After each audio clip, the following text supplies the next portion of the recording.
Varicose veins తో బాధపడుతున్నారా? మన ఏవిస్ హాస్పిటల్లో 4500 రూపాయల లేజర్ స్కానింగ్ ఉచితం. Welcome to our channel. ఈ రోజు మనతో పాటు స్టోరీ టెల్లర్ రమగారు ఉన్నారు. నమస్తే రమగారు. నమస్తే జయ. రమగారు, లాస్ట్ వీక్ లో ఒక పెద్ద స్టోరీ చెప్పుకున్నాం, భలే ఇంట్రెస్టింగ్ అనిపించింది. ఈ రోజు కూడా అలాంటి పెద్ద స్టోరీ ఒకటి చెప్పండి. మొన్న చెప్పిన లాంటి కథ అంటే ఇంచుమించుగా అలా అలా అనిపించేది. కీర్తిసేన అని ఒక అమ్మాయి కథ చెప్తాం. అయితే కాస్త అటు ఇటుగా ఇది చిన్న పతివ్రత కథ అని అనుకోవాలి. మామూలుగా పతివ్రతల కథలు అంటే మనం సతీ అనసూయ, సతీ సావిత్రి అలా చెప్పుకుంటాం.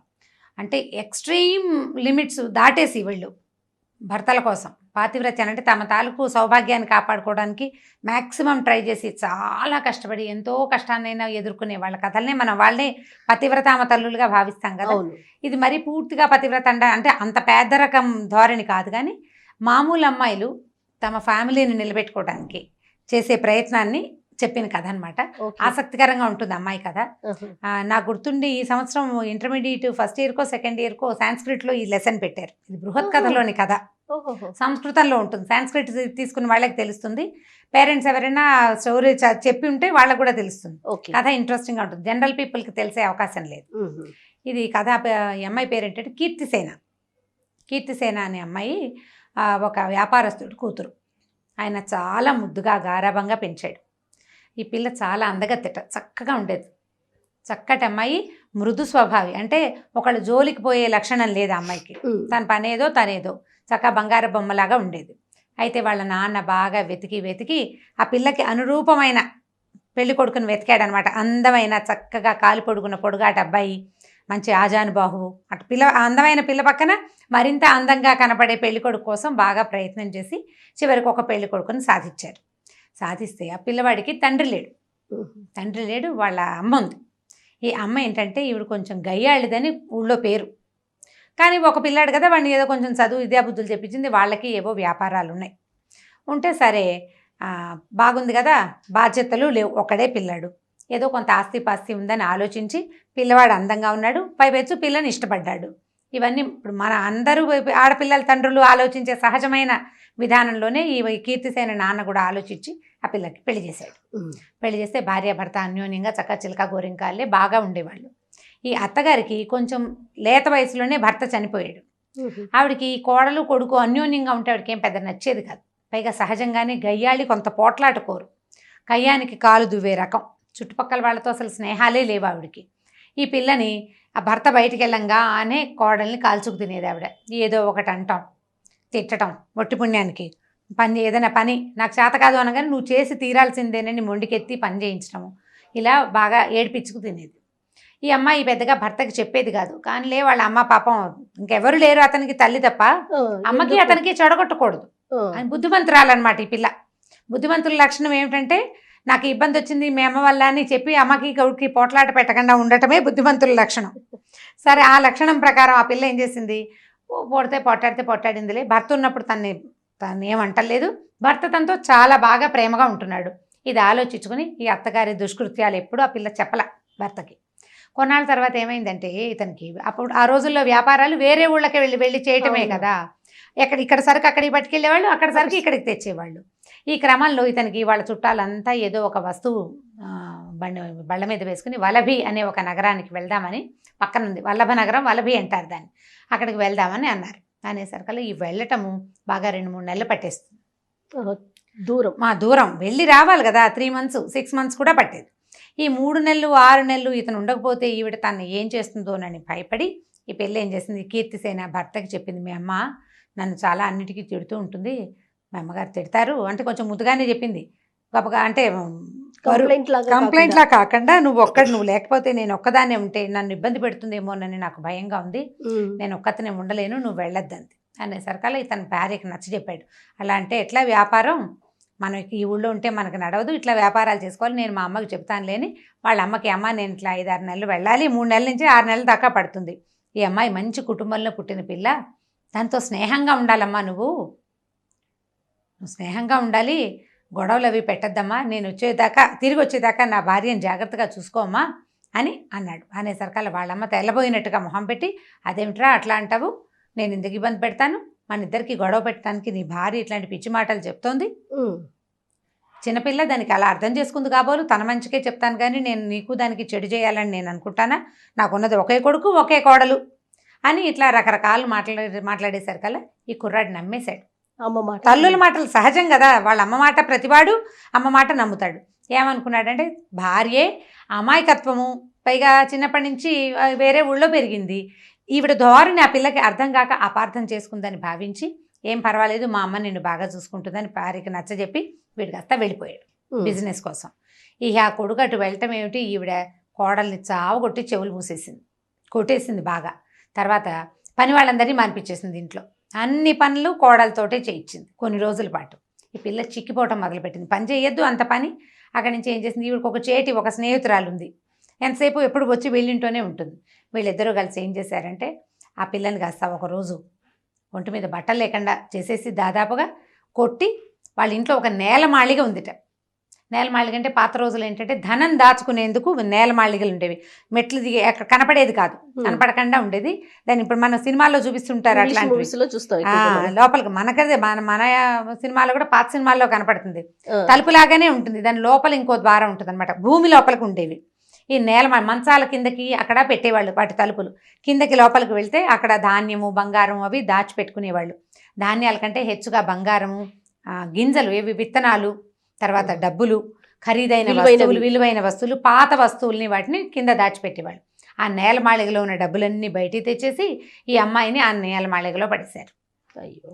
రోజు ఏం చేసేవాళ్ళు, తలుపు తీసి ఒక చిన్న అంత మూకుడుతోటి, మట్టి మూకుడుతోటి దాంట్లో అంత అన్నం పెట్టి కిందకి వదిలిపెట్టేవాళ్ళు. చంపేయలేదు, చచ్చిపోయేలాగా చేశారు.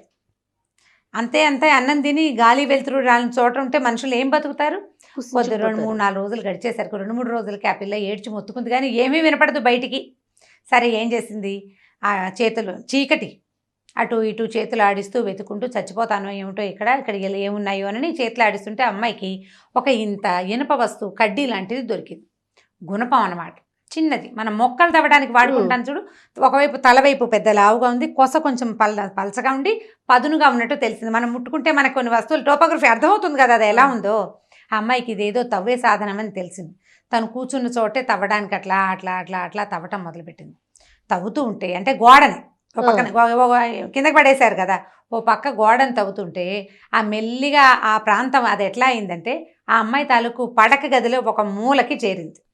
ఓహో. అటు నుంచి కొద్దిగా వెలుగు కనపడుతోంది అనమాట. మట్టి గోడలు కదా, ఆ పాతకాలంలో సిమెంటు ఇటుకలు లేవుగా, మట్టి గోడలు ఉండేవి. ఈ అమ్మాయి ఏం చేసింది, తవ్వి శబ్దం వస్తున్నట్టు తెలియకుండా మెల్లిగా తవ్వి 2-3 రోజులకి మొత్తానికి తన బెడ్రూమ్లోకి చేరింది. ఓహో. చేరేసరికల్లా ఏమనుకుంది, కొద్దిపాటి వెలుగులో రాత్రిపూట చేరిపోయింది లోపలికి. నిదానంగా ఏం చేసింది, తనకు కొన్ని బట్టలు కొంత బంగారము తీసుకుంది. బోల్డ్ అంత ఆస్తి ఇచ్చేట వాళ్ళ నాన్న పిల్లకి, ఎంత బంగారమో ఎన్ని వస్తువులు, ఒకతే పిల్ల చాలా ఇచ్చాడు. సరే కొంత బంగారం కొన్ని బట్టలు తీసుకుని బయటకు వచ్చింది. బయటకు వచ్చాక ఏమనిపించిందంటే నేను రోడ్డు మీద ఈ రకంగా తిరిగాను అనుకో, నేను స్త్రీని, నన్ను కనిపెట్టేస్తారు, ఫలానా వాళ్ళ కోడలు నన్ను తెలిసిపోతుందని ఏం చేసింది, తన బట్టలు వదిలిపెట్టేసి భర్త బట్టలు తీసుకుని బంగారం తీసుకుని ఆ బట్టలు వేసుకుని మగవాడి వేషధారణతో, అప్పుడు మగవాళ్ళకి ఆడవాళ్ళకి చిన్న తేడాలు ఉండేవి. స్త్రీలు వేసేది మగవాళ్ళు అయితే చొక్కాలు లాంటి షరాయి లాంటివి వేసుకుంటారు కదా, ఓ పంచ కట్టుకుని నడువుకి పైన ఒక చొక్కా లాంటిది, నెత్తికో తలపాగా పెట్టుకుని బంగారం పట్టుకుని వెళ్ళిపోయింది బయటికి. వెళ్ళిపోయి ఏం చేసింది, బాగా కొంత దూరం నడిచాక ఏమనిపించింది, ఎక్కడో చోట ఉండాలి, భర్త వచ్చేదాకా ఉండాలి. తండ్రి దగ్గరికి వెళ్ళటానికి ఆ అమ్మాయికి మనసొప్పల. అంటే ఇప్పుడు పుట్టిళ్ళకి చేరకూడదని పాత కాలపు వాళ్ళ ఉద్దేశం అనమాట. ఏదైనా ప్రాబ్లం రాగానే అమ్మా నాన్న వైపు చూసి పరిగెత్తేస్తాం మనం. ఇప్పుడు మన పరిస్థితులు అవి. అవును. ఈ పాత రోజుల్లో ఈ చెడి పుట్టిళ్ళు చేరకూడదు అనేది ఒక సూత్రం. కష్టాల్లో ఉన్నప్పుడు అస్సలు వెళ్ళకూడదు, పరువు ఉండదని. మనం ఇలాంటి పాత సినిమాల డైలాగుల్లో మనకు వినపడతాయి. అవును. మాయాబజార్ సినిమా బాగా చూసిన వాళ్ళకి సుభద్రాదేవి చెడి పుట్టిళ్ళు చేరకూడదని ఏడుస్తుంది. చిన్నతనం, చులకనైపోతాం అన్నదమ్ములు అక్క చెల్లెళ్లలో, అందుకని వెళ్ళేవాళ్ళు కాదు. ఇప్పుడు ఒక పిల్ల ఉంటే ఏ చులకన లేదేం లేదు, ఒక పిల్లలు 2 పిల్లలే కదా, అప్పటికంటే సంసారాలు పెద్ద ఉండేవి. ఈ అమ్మాయి ఏం చేస్తుందంటే భర్తను వెతుక్కుంటూ అతను వెళ్ళిన నగరానికి వెళ్ళిపోదలుచుకుంది. ఒట్టిగా ఏం వెళ్తామని ఒక వ్యాపారస్తుల బిడారు వెళ్తుంటే వాళ్ళని ఆశ్రయించింది. వాళ్ళు ఏమనుకున్నారు, ఈ అమ్మాయి చాలా అందగత్తి అని చెప్పాం కదా, మగవేషం వేసుకుంటే ఒక యంగ్ యాక్టివ్గా ఉన్న ఒక మగపిల్లాడు బాగా కనపడుతున్నాడు కదా, మీసాలు కూడా రాలేదు ఇంకా, లేతగా కనపడతారు. ఆడపిల్లలు మగవేషం వేసుకుంటే అదే కదా కనిపించేది. తప్పించుకోవడానికి ఆడవాళ్ళు మగవేషాలు, మగవాళ్ళు ఆడవేషాలు వేసేవాళ్ళని తెలుస్తోంది దీన్ని బట్టి. అక్కడి నుంచి వాళ్ళ దగ్గరికి వెళ్ళింది. వెళ్తే అతనేమన్నాడు, ఈ కుర్రాడిని చూసి సరదాపడి బాగున్నాడని, మాతోటేముండు, ఏదో ఒక వ్యాపారం చేసుకుందు కానీ అని చెప్పాడు. ఏం చెప్పింది ఈ అమ్మాయి, నేను ఇంట్లో పోట్లాడి మా నాన్న వాళ్ళతో పోట్లాడి ఏదైనా వ్యాపారం చేసుకోవడానికి వచ్చేసానని అతన్ని నమ్మించింది. మరి ఏదో ఒక మాట చెప్పాలి కదా. సరే వాళ్ళ దగ్గర వెళ్తుంటే ఏమైంది, ఈ వెళ్ళే దారిలో వాళ్ళు ఏం చేశారంటే మెయిన్ రోడ్ల మీద మెయిన్ రోడ్స్ మీద వెళ్ళలేదు. మెయిన్ రోడ్డు మీద వెళ్తే ఏమవుతుంది, సుంకాలు పడిపోతాయి, ట్యాక్సెస్ పడతాయి బాగా. అందుకని వాళ్ళు ఏం చేశారు, కొన్ని అడవి మార్గాలు పట్టి కొన్ని అడవుల్లో నడుచుకుంటూ పోతారు. ఈ బళ్ళు అవి వేసుకుని ఒంటెలు అప్పట్లో అలాగే వెళ్ళేవి. ఒక బిడారు ఒక 20-30 మంది వ్యాపారస్తులు, ఓ 10-20 బళ్ళు, కొన్నిటి నిండా సరుకు, కొన్నిట్లలో మనుషులు వీళ్ళకి భోజనాలకు సరిపడా వస్తువులు వేసుకుని వ్యాపారాలకు పోయేవాళ్ళు. పెద్ద ఎత్తున వెళ్ళగలిగే వాళ్ళేమో ఓడల మీద వెళ్ళేవాళ్ళు. ఈ చిన్న ఎత్తున వ్యాపారం చేసుకునే వాళ్ళంతా ఒంటెద్దు బళ్ళు, 2 ఎడ్ల బళ్ళు, ఎడ్ల బళ్ళు మహా ఉంటే ఒక గుర్రం, ఓ 2 కుక్కలు అలా తీసుకుని వెళ్ళేవాళ్ళు కాపలాకి, అవసరానికి. అక్కడి నుంచి ఈ బిడార్లో వెళ్తోంది కదా, వీళ్ళు ఏం చేశారు, ఈ అడవిదారిలో వెళ్తున్నారు. వెళ్తూ ఉంటే ఈ అడవిదారిలో బాగా ముందుకెళ్ళాక వీళ్ళకి ఒక నక్క ఊళ్ళ వినపడింది. అదొక శకునం అనమాట. నక్క ఊళ్ళలు ఎక్కడ వినపడతాయంటే దొంగలు వచ్చే దారిలో నక్క ఊళ్ళ వినపడతాయని శాస్త్రం అట. దాంతో వీళ్ళు హడిలిపోయి దొంగలు వచ్చేస్తున్నారు, పారిపోతుంది. ఎవరి దారిని వాళ్ళు పారిపోతే కనీసం ప్రాణాలైనా దొంగ వేదాలు అప్పట్లో ఏం చేసేవాళ్ళు, చంపేస్తారు. ఇప్పుడు వస్తువు తీసుకుని వీళ్ళని వదిలిపెడితే ఏదో బతుకు జీవుడా అని బతకచ్చు, మీద పడి చంపేస్తారు వాళ్ళు. ఒక్కొక్కళ్ళు బందిపోట్లు, వాళ్ళ క్రూరంగా ఉంటారు మనుషులు. దాంతో ఏ పక్కకి ఆ పక్కకి జనాలు పారిపోయారు. ఈ కీర్తిసేన అయ్యో దేవుడా, అత్తారింట్లో చావు ఎదురైందని రోడ్డు మీదకి వస్తే ఇక్కడ కూడా చావుగానే ఉంది, నేనేం చేతురా నాయనా అని ఏం చేసింది, ఆ పరిగెత్తుకుంటూ వెళ్తే ఓ చెట్టు పక్కన ఒక గొయ్యి లాంటిది దొరికింది. అమ్మాయి కనపడేసరికల్ గభాలను ఆ గోతులోకి వెళ్ళి దిగిపోయి ఆ చుట్టుపక్కల ఆకులు అలమల మీదకి లాక్కుని అందులో రహస్యంగా కూర్చుంది. ఈ దొంగలు రానే వచ్చారు. దొరికిన వాళ్ళని ఒకళ్ళనిద్దరిని కొట్టడం, తనటం, చంపడం చేసేసి ఈ వస్తువులన్నీ పట్టుకుని వెళ్ళిపోయారు వాళ్ళ దారిని వాళ్ళు. తెల్లారేదాకా ఆ గోతులోనే కూర్చుని అమ్మాయి అదృష్టం ఏ పామో తేలో రాలా, ఏ అడవి జంతువో రాలా. ఈ దొంగలు వచ్చిన హడావిడి హైరానికి జంతువులు వీళ్ళ దగ్గరికి రాలేదు. అదొక ప్లస్ పాయింట్ అనమాట. అక్కడి నుంచి ఈ అమ్మాయి గోతులోంచి లేచాక సరే ఏదో ఎక్కడికి వెళ్ళాలో తెలీదు, నడిచిపోతుంటే ఒక మునీశ్వరుడు కనపడి ఎవరమ్మా, ఎవరినైనా ఏమిట్రా నాయన సంగతి అని అడిగితే, రాత్రి ఇట్లా వచ్చామండి, దొంగలు మా వెంట పడ్డారు, ఏదో దాక్కున్నానంటే ఆయన ఏం చేశాడు, కమండలంలో కాసిన నీళ్లు ఉన్నాయి, ఆ నీళ్లు చెంబు కమండలం అయితే మంచినీళ్ళు తాగిన ఆయన అని ఇస్తే ఆ నీళ్లు తాగి, అమ్మాయి ఆహారం లేదు ఏమీ లేదు, ఇప్పుడు నీళ్లు తాగినా కనీసం నయమే కదా ఏ తిండి లేనప్పుడు, ఆ నీళ్లు తాగి మెల్లిగా దారి పెట్టింది. వలభీ నగరానికి దారి పెట్టింది, భర్త వెళ్ళిన నగరానికి అనమాట. ఆయన దారి చూపించాడు ఇలా వెళ్ళమని. అలా వెళ్తుంటే ఏమైందంటే ఒక చెట్ల తోపు, పోడన్ని మామిడి చెట్లు, జామ చెట్లు, ఈ చెట్లు చాలా ఉన్నాయి. ఆ లోపల ఒక గుడిసె లాంటిది కూడా కనపడింది. ఈ అమ్మాయి ఏం చేసింది, ఆ తోటలోకి ప్రవేశించి పోయి ఆ గుడిసెలాగా ఉన్న దాంట్లో ఎవరు మనుషులు లేరు, అంటే తోటమాలీలు కాపలా కోసం వేసుకున్నదనమాట. ఇప్పుడైతే లేవు, పళ్ళు గిళ్ళు లేవు చెట్లకేమీ. ఈ లోపల పోయి కూర్చుని ఏం చేసింది, ఈ ద్వారానికి లోపల ఎవరి రాకుండా, అంటే జంతువులు రాకుండా అడ్డకట్ట వేసేసి కూర్చుంటే ఏమైంది, పెద్ద దబదబా గునుగున అని రకరకాల చప్పుళ్ళు వినపడుతున్నాయి. నేల అదిరిపోతుంది, ఎవరో వస్తున్నారు లోపలికి. ఆ వస్తుంటే ఆ వచ్చింది ఎవరని ఆ తలుపుకున్న కంతల నుంచి చూస్తుంటే అమ్మాయికి ఏం కనపడిందంటే ఒక రాక్షసి, మంచి కూరలు బ్రహ్మాండంగా, ఆడది, పెద్ద ఎత్తుగా ఉంది, బ్రహ్మాండమైన పర్సనాలిటీ, చిట్టి పొట్టి పిల్లలు ఉన్నారు 5-6 దాని దగ్గర, రాక్షసి పిల్లలు, తల్లి రాక్షసి పిల్ల రాక్షసులు గుంపంతా వస్తుంటే ఓ నాయన, వాళ్ళ దగ్గర నుంచి అత్త దగ్గర నుంచి తప్పించుకున్నా, దొంగల దగ్గర నుంచి తప్పించుకున్నా, ఇక్కడ దొరికిపోయేలాగా ఉన్నాను, ఈ రాక్షసి తప్పకుండా నన్ను తినేస్తుంది, ఇంకేముందిరా దేవుడా అని ముడిచిపెట్టుకుని కూర్చుంది. ఈ లోపల ఏమైంది, పిల్లలు అమ్మ ఏమైనా పెట్టవే ఆకలిస్తుంది అని ఈ రాక్షసి పిల్లలు అడుగుతుంటే ఆవిడ ఆ రాక్షసి కళ్ళ నీళ్ళు పెట్టుకుని, ఏం చేయండి నాయన, ఊరంతా తిరిగి వచ్చాను, ఎక్కడా దొరకలేదు మనకు ఆహారము, అయితే నేను ఇవాళ ఏం చేశానంటే మన బేతాళ నగరానికి వెళ్ళానంటే రాక్షసులందరికీ ఉండే రాజు అనమాట, ఢాకినీ నగరం ఏదో అంటారు దాన్ని, అక్కడికి వెళ్ళాను. అయితే బేతాళుడు నన్ను నువ్వెవరు ఏమిటని అడిగితే నేను మన సంగతి అంతా చెప్పాను. మన వంశవృక్షం చెప్పిందనమాట రాక్షసి, ఫలానా వాళ్ళ అమ్మాయిని, ఫలానా వాళ్ళ మనవరాలు, ఇంకోళ్ళ మేనగోడల్ని అలా అయినంతా చెప్పింది. నా వంశవృక్షం అంతా విని, నువ్వు చాలా గొప్ప జాతికి చెందిన రాక్షసివి, నీకు ఆహారం దొరకపోవటం కడు శోచనీయమైన సంగతి, కాబట్టి నువ్వు ఒక పని చెయ్యి, ఒక 10 రోజులు, ఒక 1 నెల రోజులు ఓపిక పట్టు. ఈ 1 నెల రోజులు ఓపిక పడితే వసుదత్తుడని ఒక రాజున్నాడు, ఇప్పుడు ఈ అడవి ప్రాంతానికి రాజు.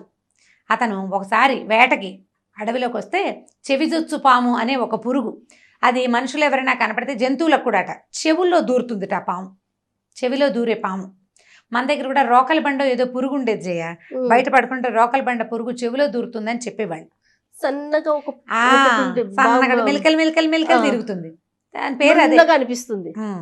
ఆ పాములు చెవిలో దూరతాయని చెప్పేవాళ్ళు. ఈ చెవిలో దూరిన ఒక పామట అడవిలో చెవిలో దూరిపోయింది. 100-150 పిల్లలు పెట్టింది అతన్ని తల్లో, బుర్రలోకి వెళ్ళిపోయి. దాంతో విపరీతమైన శిరోవేదంతో రాజు మరణాసన్నుడిగా ఉన్నాడు. అతను చచ్చిపోతే అతన్ని నువ్వు మాయోపాయంతో అతని శరీరాన్ని తెచ్చేసుకో, నువ్వు నీకు 6 నెలలకు సరిపడా ఆహారం దొరుకుతుంది అని చెప్పాడు. బేతాళుడు అని చెప్పాడు. 4 రోజులు ఓపిక పట్టండిరా నాయన, దొరికిన కాయా కసరు తినండి, నరమాంసం కనుక దొరికితే మనకు 6 నెలల ఆహారానికి సరిపోతుంది, వీళ్ళకి నరమాంసం కావాలి అని చెప్పింది. చెప్పేసరికల్లా పిల్లలు అన్నారు, అంటే ఆ బేతాళుడు ఏం చెప్పంటే ఎవరు నయం చేయకపోతే వాడు చచ్చిపోతాడు అని. పిల్లలు అన్నారు, అమ్మ ఎవరో ఒకళ్ళు నయం చేస్తే ఎలాగే అని అడిగారు. అడిగేసరికల్లా ఎవరు నయం చేస్తారా, అది చాలా కష్టమైన సంగతి, అంటే ఎలా నయం అవుతుందో చెప్పు అని పిల్లలు తల్లిని అడిగారు. జనరల్గా పిల్లలకి అలా క్వశ్చన్లు ఉంటాయి కదా, ఏమిటో చెప్పు అంటారు. చెప్పమనేసరికల్లా ఏముంది, ఆ రాజుకి బాగా ఆవు నెయ్యితో తలంటి పోసి తలంటి బాగా నెత్తి మసాజ్ చేసి ఎండలో కూర్చోబెట్టాలి సాయంత్రం దాకా. తర్వాత చెవిలో ఒక వెదురుగొట్టాన్ని పెట్టి ఆ గొట్టం తాలూకు 2వ భాగాన్ని చల్లటి నీళ్ల మూకుడులోకి కనుక పెడితే పగలల్లా నెయ్యి రాసి ఎండలో పెడితే కాకెక్కిపోతుంది, తల వేడెక్కుతుంది కదా, ఆ వేడికి బెదిరిన పాములు చల్లదనం కోసం చెవి ద్వారా కుండలోకి వచ్చేస్తాయి అని చెప్పింది. ఎవరు చేస్తారా, ఎలాగో ఆయన చచ్చిపోతాడు, మనం తెచ్చుకుందాంలే, ఇవాళకి పడుకోండి, మనం అప్పుడు హ్యాపీగా తినచ్చు, ఇవాళకి పడుకోండి అని నిద్రపుచ్చేసింది. సరే వాళ్ళంతా నిద్రపోయారు. కీర్తిసేన అనుకుంది తెల్లారేదాకా ఇక్కడ కూర్చుంటే తెల్లారినాక చీకటి పడేసరికి రాక్షసులు చేరతారు, తెల్లవారేసరికి వెళ్ళిపోతారు వాళ్ళు, ఎవరికి కనపడకుండా. అంటే ఇలా మనుషులు తిరిగే ప్లేసుల్లో ఉండరనమాట. అందుకని రాత్రిళ్ళు నిశాచరుల కాలం ఉంటారు. మనం రాత్రిపూట తిరుగుతుంటే ఊళ్ళలో అలా నిశాచరులాగా ఎన్నిటా తిరుగుతున్నారని. సరే తెల్లవారేదాకా కూర్చుంటే తెల్లారుజామునే వెలుగు వచ్చేసరికి అలా రాక్షసి పిల్లలందరినీ తలా సంకనం వేసుకుని, అంటే కొంతమంది సంకనం వేసుకుంది, కొంతమంది నెత్తికెక్కించుకుంది, ఒకళ్ళిద్దరిని చేతులు పుచ్చుకుని కదా దాని పద్ధతి ప్రకారం అది పిల్లల్ని పుచ్చుకుని వెళ్ళిపోయింది బయటికి. వెళ్ళంగానే కీర్తిసేన ఏమనుకుందంటే ఈ వసుప్రదుడు అనే రాజు, ఆ అరణ్యం కూడా అతనిదే, ఆ మొత్తం ఆ ప్రాంతం అంతా అతను చాలా మంచివాడు పాపం, ఉత్తముడు. ఇక్కడికి వచ్చిన వాళ్ళ దగ్గర తక్కువ సుంకాలు తీసుకునే మంచి రాజు అనమాట అతను. సరే ఆ రాజుని సేవ్ చేద్దాం, మనకు తెలిసింది కదా కాపాడాలి అనుకుంది. అక్కడి నుంచి అడవుల నుంచి నడుచుకుంటూ పోయింది. నడుచుకుంటుంటే ఆమెకు ఒక పల్లెవాడు కనపడ్డాడు. పల్లెవాడు కనపడితే ఎవరినైనా ఇక్కడి నుంచి వస్తున్నావు, ఏ పక్క నుంచి వస్తున్నావు, రాత్రిళ్ళు ఒక రాక్షసి తిరుగుతుంది ఇక్కడ, మేము ఎవరం రాత్రిళ్ళు ఇక్కడ ఉండము, ఈ పొలం మాదే కానీ, అంటే ఆ ఇల్లు ఎందుకులే, వీళ్ళ ఇంట్లో మనుషులు ఎందుకు లేరంటే ఈ రాక్షసి పిల్లలు ఉంటారు కాబట్టి. చెప్పేసరికల్లా ఇతని అమ్మాయి ఏమంది, నేను వేరే ఊరు నుంచి వస్తున్నాను, చెట్టెక్కి పడుకున్నాను, సరే తెల్లారేక దిగి వస్తున్నాను, ఇదేం ఊరు అని అడిగితే ఇది వసుప్రదుడు అనే రాజుగారి పాలనలో ఉన్న అరణ్యం అని చెప్పాడు. చెప్పేసరికల్లా రాజు కూడా పాపం ఒంట్లో బాగుండలేదు, ఆయన మరణాసన్నుడుగా ఉన్నాడు, చాలా తీవ్రమైన అనారోగ్యంతో మా రాజు చాలా బాధపడుతున్నాం, మేము చాలా గొప్పవాడు అతను అని చెప్పేసరికల్లా ఆ నొప్పికి వైద్యం నా దగ్గర ఉంది, నేను ఆ వైద్యం చేయగలను, నన్ను అక్కడికి ప్రవేశపెట్టమని కీర్తిసేన ఆ పల్లెవాడిని అడిగింది. పల్లెవాడు అన్నాడు, నేను కూడా రాజును చూడబోతున్నానమ్మా, నాయన నువ్వు నాతో పాటు రా, కుర్రాడు కదా, అబ్బాయి వేషంలో ఉన్నాడుగా. సరే ఈ కుర్రాడిని వెంబడి పెట్టుకుని ఆ పల్లెవాడు రాజుగారి బిడాలం వైపు ఒక ఎక్కడో వేసుకున్నారు, ఒక టెంట్ లాంటిది ఉంది, ఆయన కొంచెం చల్లగా ఉంటుందని కొత్త అడవి వైపుకి తీసుకొచ్చారన్నమాట. తల పగిలిపోతుంది వేడికి, లోపల ఏదో హీటు, అదేమిటో ఆయనకి తెలీదు, నొప్పి. సరే చాలా తీవ్రమైన బాధలో ఉన్నాడు, జ్వరం కూడా ఉంటుంది ఆయనకి. సరే ఈ కుర్రాడిని తీసుకెళ్ళేసరికి అలా పల్లెవాడు ఏం చేశాడు, సైన్యాధ్యక్షుడి దగ్గరికి వెళ్ళి ఈ కుర్రాడికి వైద్యం తెలుసుట, వాళ్ళ తాత ముత్తాత వైద్యులట, రాజుగారి తలనొప్పికి వైద్యం చేయగలను అంటున్నాడు, ఏదో ఒక ప్రయత్నం చేస్తాం, మామూలుగా నమ్మకూడదు, లెక్క ప్రకారం అయితే నమ్మరు. ఇప్పుడున్న పరిస్థితి ఏంటి, ఏ గచ్చాకు పుచ్చాకు వైద్యమైనా సరే చెప్పలేం కదా, ఏదైనా జరగచ్చు, ఏ పుట్టలో ఏ బాగుందో ఏదో ఒకటి తగ్గాలి మనకి. మనం కూడా చూడండి అనారోగ్యాలు వస్తే అన్ని ట్రయల్స్ వేసేస్తాం. ఆ అన్ని ట్రయల్స్లో భాగంగా ఈ కీర్తిసేన మగవేషంలో ఉన్నదాన్ని రాజుగారి దగ్గరికి ప్రవేశపెట్టారు.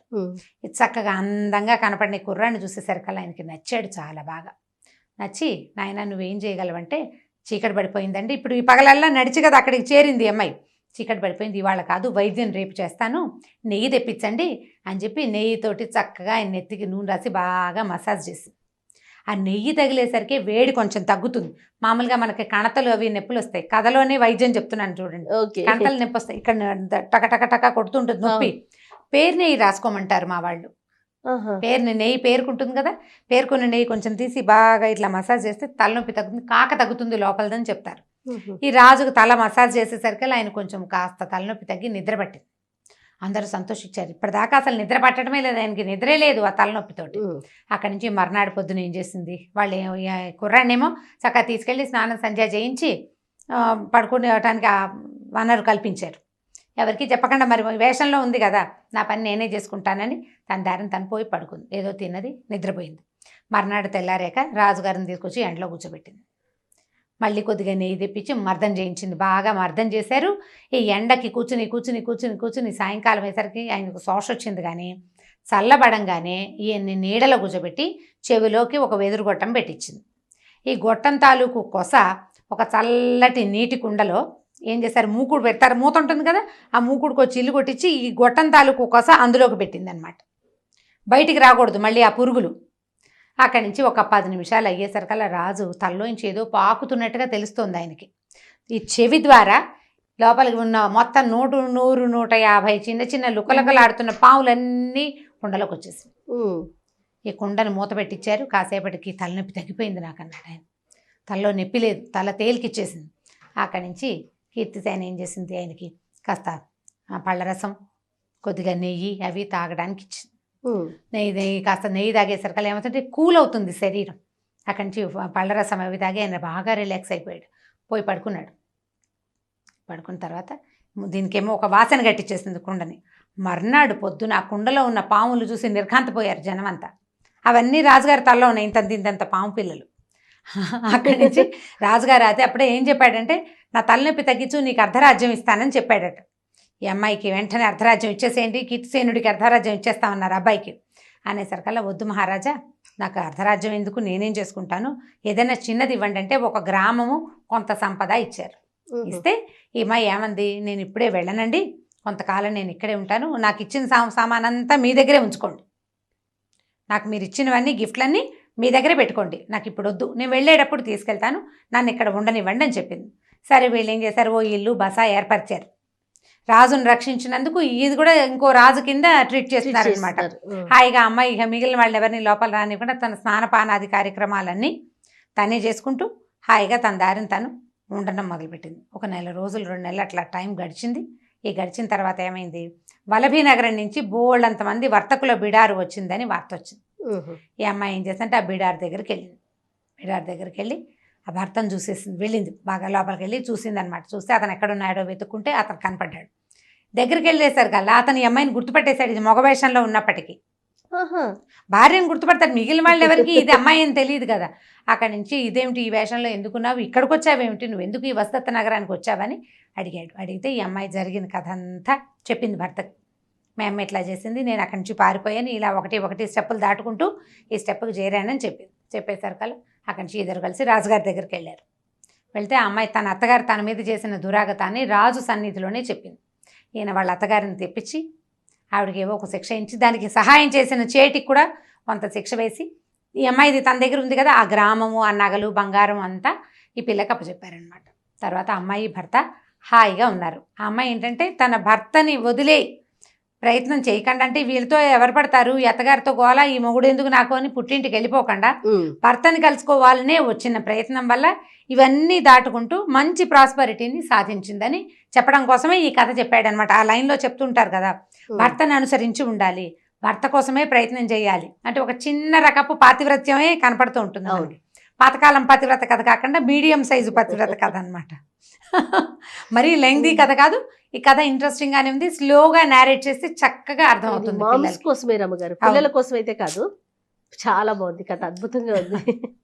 చిన్న చితక కష్టాలు కూడా మనం అంటే చిన్నవి కాదు, ఇది పెద్దదైతే ఏమిటి, రేపటికి తీరదా ఇది, అది పెద్ద కష్టమైనా తీరాల్సిందే కదా, తీర్చుకోవాల్సిందే. రోజులు గడిచేసరికల్లా ఎంత పెద్దదైనా పలచబడిపోతుంది. అవును, ఎంత పెద్ద కష్టమైనా పలచబడిపోతుంది. ముందుకెళ్ళాలి కదా జీవితంలో, మనం దాన్ని పలచన చేసుకుంటూ సాగిపోవాలని పిల్లలకు చెప్పడానికి కథ ఇంట్రెస్టింగ్ గా ఉంటుంది. ఇందులో ఉన్నది సారాంశం తల్లులు అంటే ఆడవాళ్ళు అర్థం చేసుకోవాలి. ఏదైనా అమ్మాయి సాహసంగా నిర్ణయం తీసుకుని చేసింది, మనం కూడా జీవితాన్ని ఇలాంటి సాహసం కాకపోతే ఇంకోలాంటి సాహసం మన టైంకి తగినది అంతే. రైట్, చాలా బాగుంది రమ్య గారు. ఓకే నమస్తే. జయ, నమస్తే. సుమన్ టీవీలో మీ పర్సనల్ అండ్ బిజినెస్ ప్రమోషన్స్ కోసం కింది నెంబర్కి కాంటాక్ట్ చేయండి.